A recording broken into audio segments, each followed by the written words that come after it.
One. Good morning, Justin. Welcome to the hallways. Yeah, good morning, Matt. Hey, it's Happy Wednesday. Happy Wednesday. Happy Wednesday. We took a few Wednesdays off there in June and for the 4th of July, but it's great to connect with you in these virtual hallways again. Yeah. Needed the break too, because sometimes we're all at it, and we're stuck indoors, and it's good to like get a break from things. And I went on holiday, and I really needed it. Really needed it. It just clears the mind. And I went to Crater Lake, which was wonderful. And I went before it got really hot up in the Pacific Northwest. I'm grateful for it. Oh, yes, yes, yes. There is something about getting away. You went north, what, a week? Right Yeah. before the 4th? Yeah, and right before it got super hot. But yeah, we're hmm on the coast. Drove around on the coast, redwoods, mountains, Crater Lake. Yeah, beautiful, isn't it? Oh. Happy for you, Justin. Yeah, we went Yeah. south. We went surfing at the Santa Cruz for a few days, still going, but try to catch it without the crowds. Um, but yeah, it's Wednesday here of mid-July. So we've got a whole bunch of rising seniors, and in our life. Uh, Yes. I've been known to put a pressure on the dean. He comes around, make sure everybody's ready for the trip to wherever they're going in the world or off to college. College readiness is what we're talking about here. But college readiness, and I put the pressure on. Okay, August 1st. If you're top of your class and you're ready to go where you know where you go, and you're on your way to college. You're a rising senior, meaning you're entering your senior year of high school, and you're going places. That means on August 1st, I'm going to say you have your application complete. I'm going to say 95 to 98% complete. So if somebody's going to do a college readiness review and say, look, I'm going to get into this, my dream college, you're going to be able to show me on August 1st by the end of the night, midnight, to say, look, I have this application 90 to 98% complete. This is what I need to do. So, Justin, I don't want to send you any of my students without that kind of thing. It's okay if they send it late after August. Like that's the opening, we call it, of college applications. But so we have students. Again, we're on a goal to invite 100 students to talk to us about college readiness. Catch us in the hallways, text us, contact us, message us. We will talk to, especially rising seniors have priority, but we talk about college readiness. What are you helping your seniors with right now with college readiness? Instead of putting the pressure on like I am, but how does a wise man do Well, I like to use the summer as a good time to contemplate, reflect, and really think out like who you are, what do you want to do, and then what schools you want to go to. Because by the time the fall season rolls around, by the time school rolls around, you're not going to have that luxury of time, right? And so summer's a really ideal time to do that. And I usually have my kids work on their personal statements because that takes a lot of thought, a lot of time, right? And I always tell my students is, you know, when fall season comes, when the fall application season comes around, it's all about execution. You don't have time to think. You have to go out and focus on getting those things out, and those deadlines will come up really quickly, right? And it's not just right about the application. You've got to get transcripts. You've got to get letters of recommendation, and please allow plenty of time to get your teachers to do that. You may need to have test scores if you're going to take any test scores, given now it's now a heavily test optional regime. So allow yourself enough time. It can be very stressful, but if you do things ahead of time, it's going to make your life much easier. Yeah, you're so right. And when we talk about emotive arts and Joe's like fundamental lessons for kindergartners, or you enter a performing arts studio here and you're going to perform something in an hour. Look, you're entering a college application. You need to perform a certain way. Do the dance, play the music, play in tune. Make sure you match and harmonize with what that school is trying to look for. Play along with the song, the programs, and just to work out that metaphor a bit for people. Some of these things that you learn in kindergarten function again at each level of the application process. This is an entrance decision. Most schools, Actually, oh, yeah, go right yeah. ahead. Yeah, sorry about that. Actually, Matt, I'm actually glad you brought up the term about expression, like how you like music can be a form of expression. And actually, depending on the school application, the application is also a way or a vehicle for you to express yourself, right? Uh, the University of California has always often said those personal statement questions is what we call an interview on paper, right? You can have your resume, you can have your grade point average. That's just like a resume. Resume gets you an invitation to the dance. Now, in order to go win that, place, you have to go present yourself like a job interview. The resume doesn't get you the job; it just gets you an invitation for the interview. The interview actually is the one that will get you the job. So you should treat it, let's say, writing or showing who you are, as kind of like a job interview. Yeah, so right on, right on. And just to make some parallels there, right? Expression, and when we say personal insight questions for the University of California, this is what opens University of California personal insight questions. They'll offer 8 questions. You have to answer 4 of them. What we're doing and what I'm not putting pressure. I'm the guy that is saying, look, I'm going to help you express yourself here. Talk to me. Like, where do you want to go? Let's find the right fit program. Like, let's make sure you express yourself. Like, what is it that you actually want to do? Look, I'm open. The difficult part is it's not like I'm asking you a math problem or a grammatical correction problem. No, this is no your life. And I think that's the I'm laughing that that's the pressure. Like, I'm okay with the uncertainty. Like, I think you are too. I'm laughing at that stress that I know there's there. So that's what we're managing them through, because this is a big hoop, the virtual hoop now that the electronic part of common application is for about 1,000 colleges. We've got lots of students. That one, not to confuse people, but there's 7 questions. You pick one and write a 650-word essay. So when we're saying all these different 1,000 words to write, it's confusing to people. Now, set them straight, Justin. Self-expression. I'm making a metaphor. If you learn in kindergarten to kind of play on beat, try to sing in harmony, it's okay. You don't have to have perfect skills. But what is it at college readiness? What is it that they're going to look at? Like, if you're going to ask people a number one first question, are you ready for college? What should you be able to show? I think the thing about it is that besides the competency, let's say that you've covered all your classes, that your basic academic preparation, you should also show like what is it about you that would make you a good candidate for higher education. For example, do you show maturity? Do you show self-awareness? Uh, are you able to learn from your mistakes? For examples, do you get along with other people?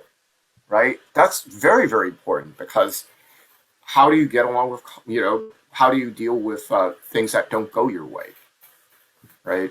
And so that's actually I attended a seminar last night and they said something about why those letters of recommendation are really important because they tell you about what a character of who you are. Do you deal with adversity well? How well do you get along with other students who may or may not agree with you, right? Uh, can you get along with your roommate in a dormitory, even though you may be different? And that's very important to a university because they say, well, if you're unhappy, you go to the school, you enroll, and then you're unhappy, you might like drop college or transfer out, and then that's not in the college's interest because they lose you as a student, and then they have to go fill your spot with somebody else, and that's also lost revenue in terms of, let's say, tuition fees that they're paying. Yeah, yeah, yeah. Ah, you're so right to think through. Okay, we've got questions coming in and everybody contacting us. Catch Justin and I and our fellow educators while we chat in the hallways. This is Wednesday morning. This is our public conversation. We're in high schools and colleges and with students throughout the week, like, and parents. And why is that? Look, high schoolers, middle schoolers, they need to prepare for college and careers. parents need help preparing their children, their teenagers for college and careers. And then there's thousands of colleges and thousands of careers. We mediate. Yeah, we're not brokers representing, but that's what a lot of people just come to us. Look, text us, message us. No, what we're doing here is this is to make sure people understand. Look, we help people with college planning, college admissions, and then college finance, what nobody talks about. But money, money, money, money, money. And we'll talk Joe here because Joe doesn't actually talk about money all that much. He's always about emotive arts. Joe, welcome to the hallways. We're recording this is our public broadcast Wednesdays in the hallway. But hey, good to see you guys. Joe? Good to see you. Oh man, we got you. That's a nice studio you got there, Joe. So, and Joe, we're talking about money in the hallways, and I don't know, part of the hallways is we're supposed to talk about taboo topics, and money is one of them. And Justin and I just, Justin he's being polite around money and not calling it out. But when somebody is making a decision about college, we've got parents and children making major decisions, especially if you're going to go off to college. How much are you going to spend? Where do you go? And what I just want to point out, the big stress in the room is how much it costs. Again, we call it elephant in the room. But and fundamentally, we know that we learn some of these skills in kindergarten music. But let's just talk about stress, dealing with stress, and what you're dealing with, because you've got a new academy opening up, you've got new classes coming in, and it all costs money. There's money coming through, but not to call you on the spot in the hallways as a fellow teacher, but what's new, Joe? Yeah, no, I mean, business and life and like foresight and planning, all these things are so important, when we're talking about like money and life preparedness, like I've been fortunate enough to only have to augment my schooling with a little bit of student loans. My dad and mom had a plan very early on to set away money so that I could go to school and not have to spend any money. And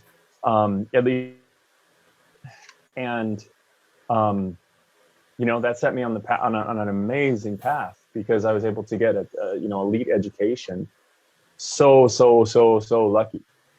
And I know that there's pathways, as you always talk about. There's pathways to success, through the community college route, in California, and then you can get into a UC if you complete your work at a community college, and then you can get a bachelor's from one of these prestigious. I mean, I think the UCs are some of the best schools. They're comparable with private universities outside of the state of California, right? I mean, so everybody wants to go to them. The network and the education you get there can put you in the global economy as a global citizen, right? So teach us some fundamental skills. We're all stressed. I mean, Justin and I aren't stressed. Like, Justin and I are cool. But what happens is we're dealing with the stress of parents and 18-year-olds who are at the cusp of adulthood, right? They're coming to their identity. Yeah, you betcha. Oh, let me give you something. So, see, I just locked my screen, I think. Yeah. Making my phone work on my new mount here. Yeah, so see, just gotta unlock it. Doesn't like looking at me sideways here. Okay. Yeah, Matt. I think my three fundamental components of emotive arts are mindfulness, self-awareness, and communication. And they are all so intricately interconnected that these are the ones I would just want to speak on since I'm here. It's like, so mindfulness allows us to non-judgmentally ground ourselves in the present moment. I've told you before, anxiety is from the past, or anxiety is of the future, anger is from the past. Things didn't go our way, so we're angry.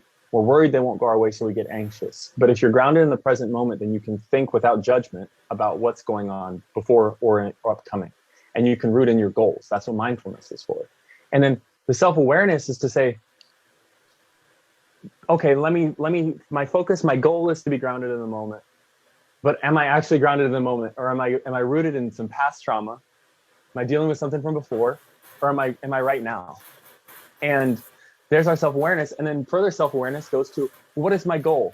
Who am I becoming? Because we have the choice to either become somebody we want to become or fall victim to the ills of our past.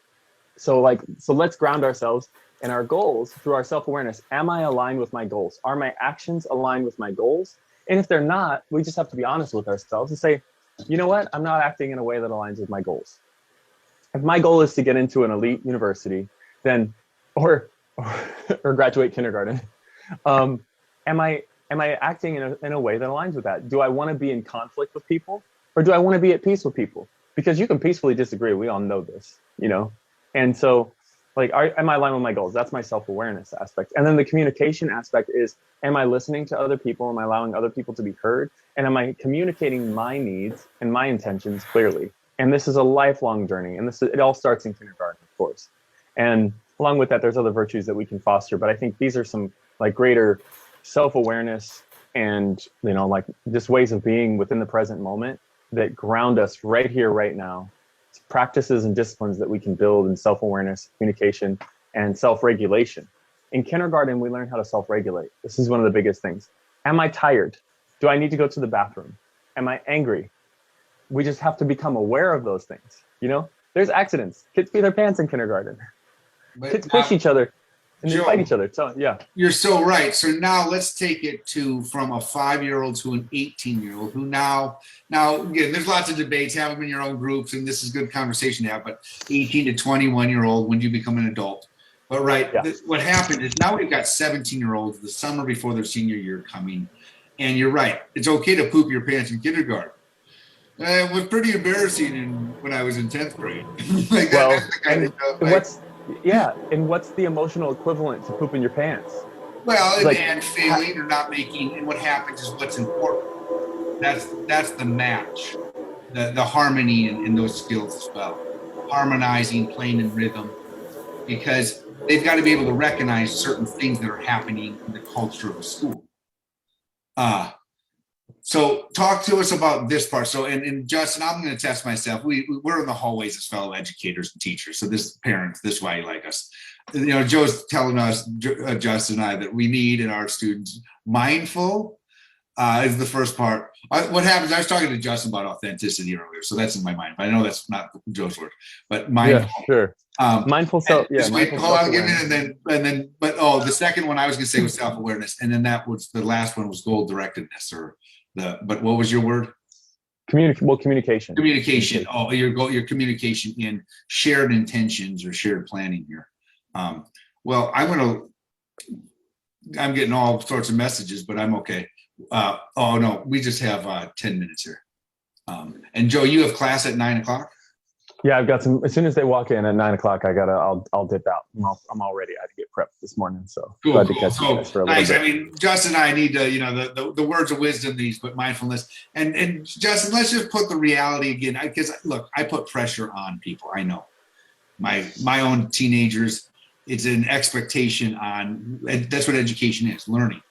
You have certain people, but of course I expect a community. You know, my 16-year-old needs to talk to 16 people every day, so he's getting guidance into the world. I don't know everything, but that's when I understand this pressure. So Justin and you help my children in the community guide. You know, if you're 5-year-old, Joe's more cool with you pooping your pants than Justin is when you're applying to college. I think everybody's in agreement with that, but this is part of the issue.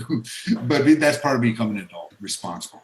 Justin, what is and when we say, and the other added part with this, we've got students all over University of California campuses. Shout out to all the students I saw over the summer chatting with me and giving us insights, what's happening.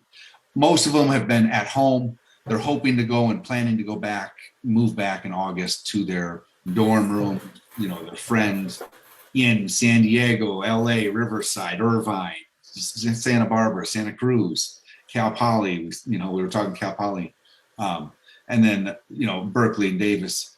But there, shout outs to all those students giving us that insight, and then private colleges on the comment.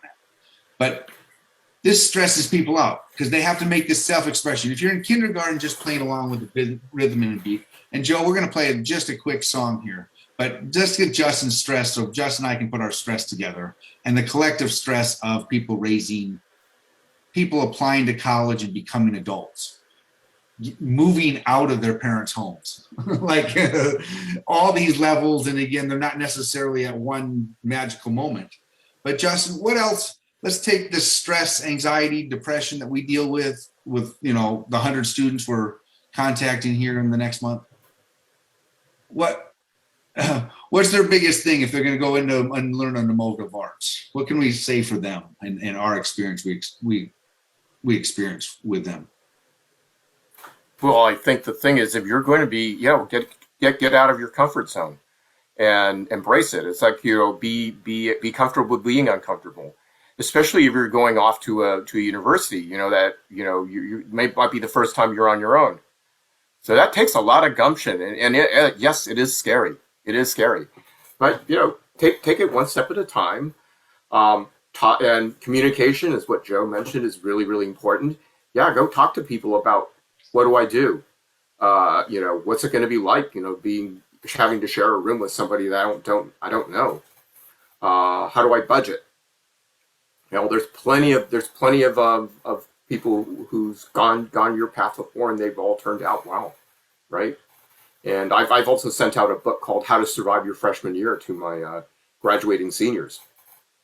This is a nice little thing. It's the uncertainty. Uncertainty is what we're naming and taming today. So yeah, here, Justin, we'll get Joe. I think he's got his classmates coming in, so on his shout out. But I hope he's going to play a song with you. We keep people private because thank you. Just contact Justin and I. We're in the hallways. This is our Wednesday mornings when we're here for you. I bet Joe has class here, but will he take us out on something? Uncertainty is what we're naming and taming here. Right. This is my thing, but I can't play that anymore. I lost my aperture.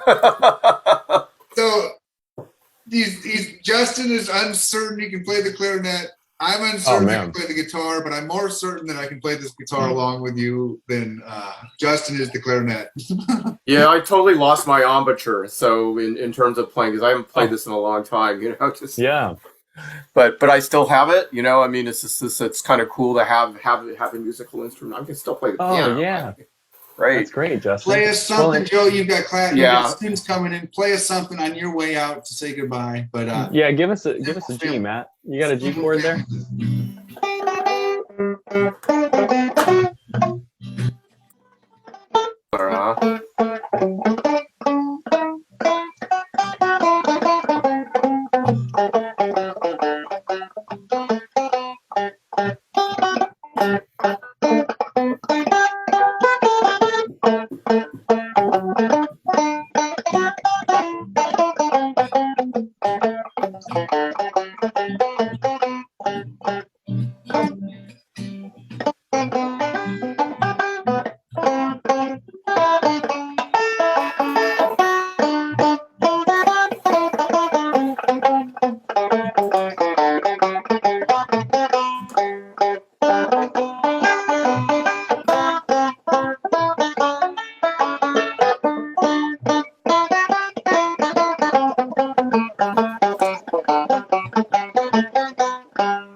C.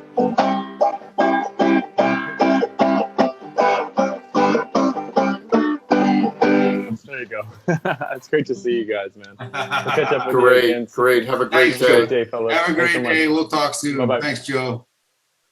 Good. We had a great fatherhood jam over on the East Bay. When we say San Francisco, just people talk about our niche and what we know and these things. It's San Francisco Bay Area is what we're collectively talking about. And there's a lot of people here, but we're surrounding the San Francisco, and we say North Bay, East Bay, South Bay, Silicon Valley. Silicon Valley's a mindset is what it is, but yes, they say the heart. And we make fun of each other. I'm in the hills, you're in the valley. But in Stanford University's between us. I mean, that's basically how it works. And then the tech is all over. Berkeley's across the bay. We call that East Bay. Oakland, Alameda, Fremont, South Bay. Fremont's another county is what it is, huh? It's Alameda County. Fremont's Alameda County, yeah. And we're Santa Clara County. People kind of wonder. Mm-hmm. But San Mateo's to the north, San Francisco. So we deal with high school. Shout outs to all the high schoolers and keep those coming. we work with people worldwide because the Silicon Valley and the San Francisco Bay Area is a very, very diverse place. There's people coming and going from all over the world. Now that's slowed down during the pandemic.